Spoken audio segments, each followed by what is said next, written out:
আপনি বলেন দুনিয়াতে সব কিছুর মধ্যে যদি আপনি সন্দেহ পোষণ করেন যে দুনিয়া একদিন থাকবে না থাকবে না সন্দেহ করা যায়। এখন দুনিয়াতে অমুক আসবে না আসবে সন্দেহ পোষণ করা যায়। তার ব্যবসা চিরকাল একই অবস্থায় থাকবে না থাকবে সন্দেহ পোষণ করা যায়। কিন্তু প্রতিটা মানুষ যে মৃত্যুর স্বাদ গ্রহণ করবে এটার মধ্যে কারো কোনো সন্দেহ আছে? সে আস্তিক হোক বা নাস্তিক হোক, সে মুরতাদ হোক বা মুশরিক হোক, সে ইহুদি হোক বা খ্রিস্টান হোক, সে পৌত্তলিক হোক অথবা হিন্দু হোক, কেউ তো অবিশ্বাস করে? কেউ অবিশ্বাস করে না। সকলেই বলে যে ধর্মই পালন করুক না কেন, কি বলে? মৃত্যু সবাইকে গ্রহণ করতেই হবে। আল্লাহ তাআলা বলেন কুল্লু নাফসিন যায়িকাতুল মাউত সুম্মা তুওয়াফা কুল্লু নাফসিন মা কাসাবাত ওয়া হুম লা ইউযলামুন। মৃত্যুবরণ তোমাদের সকলকে করতে হবে, মৃত্যুর স্বাদ গ্রহণ করতেই হবে। মৃত্যুর পরে তোমাদের প্রতিটা কাজের হিসাব পরিপূর্ণরূপে তোমাদেরকে দেওয়া হবে। বিন্দু পরিমাণ তোমাদের উপর জুলুম করা হবে না, অন্যায় করা হবে না। যা করেছো সব কিছুর হিসাব দেওয়া হবে তোমাদেরকে। আরে হিসাব আল্লাহ বলবেন ইকরা কিতাবাক। আল্লাহ তাআলা ওই দিন হিসাব দেওয়ার প্রয়োজন নেই। আল্লাহ আপনাকে আমাকে বলবে ইকরা কিতাবাক, নিজের আমল নিজে পড়ো, নিজে পড়ো, বাস নিজে পড়বেন। নিজের বিচারক নিজেই হবেন, নিজের বিচারটা নিজে করতে পারবেন, অন্য কোনো বিচারকের প্রয়োজন নাই ওই দিন। ইকরা কিতাবাক কাফা বিনাফসিকাল ইয়াউমা আলাইকা হাসিবা। আল্লাহ বলেন আজকে তোমার বিচারের জন্য তুমি নিজেই যথেষ্ট, অন্যের প্রয়োজন নাই। আমার তো মনে হয় আমরা যারা দুনিয়াতে আছি, আমরা যদি কোনো অন্যায় কাজ করি, আমাদের বিবেক যদি থাকে, তার যদি বিন্দু পরিমাণ বিবেক থাকে, তাকে দংশন করবে তার বিবেক যে তুমি এই কাজ করেছো। তাকে তো রাত্রে তার বিবেক ঘুমাতে দিবে না। তুমি এই অন্যায় কাজ করেছো, অন্যায়ের সংশোধন করো, তারপরে ঘুমাও। আর যদি তার বিবেকই না থাকে, বুদ্ধিমান না হয়, তাহলে হিসাব আলাদা।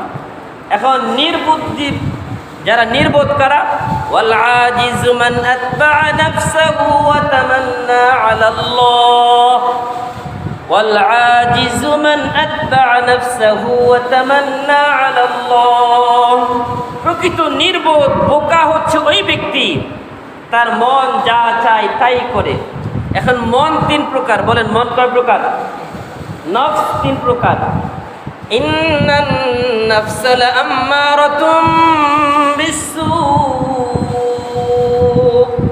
ইল্লা মা রাহিমা রাব্বি ইন্না রাব্বি লাগফুরুর রহিম।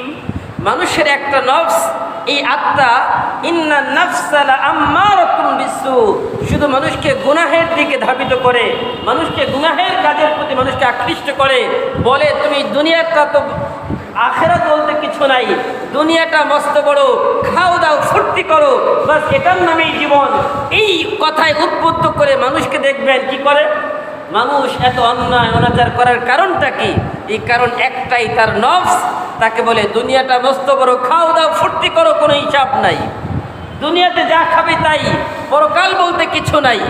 এটা হচ্ছে আস্তিক না নাস্তিকদের কথা। নাস্তিকরা বলেন আইদা মিতনা ওয়া কুন্না তুরাবা, আইদা মিতনা ওয়া কুন্না তুরাবা, আমরা যখন পচে গলে দুর্গন্ধযুক্ত হয়ে মাটির সাথে মিশে যাব, এর পরেও কি আমাদেরকে উঠানো হবে? তাদের কথা হচ্ছে এটা। এখন যারা পরকালে বিশ্বাসী না, তারাই কিন্তু দুনিয়ার মধ্যে হাজারো অন্যায় অনাচার পাপাচারের মধ্যে লিপ্ত হয়। এই যে অন্যায় পাপাচার অনাচার এগুলোর মধ্যে লিপ্তর মূল কারণ কি? দুনিয়ার মহব্বত। বলেন কি? দুনিয়ার তুহফাতুল মুমিনিল মাউত।